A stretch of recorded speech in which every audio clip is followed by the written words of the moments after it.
नमो नमः।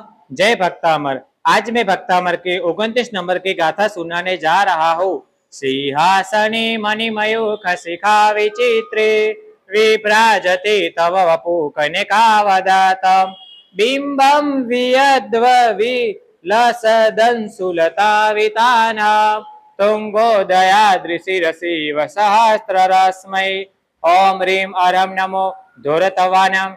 ओम नमो नमियोन पास विसहर पुलिंग मंतो विसहर नामक्षर मंतो सर्व सिद्धि मिहि इह समरंत नामने जागहि कप्पदुव्व मव्व सर्व सिद्धि ओम नमः स्वाहा। इस गाथा का प्रभाव नशे का प्रभाव दूर होता है, कोढ़ रोग मिट जाता है। इस गाथा का बीज मंत्र है नम नम नम। इस गाथा को आपको 3 बार अवश्य गाथा रुद्धि मंत्र के साथ जाप करना चाहिए। जय जिनेन्द्र। प्रणाम।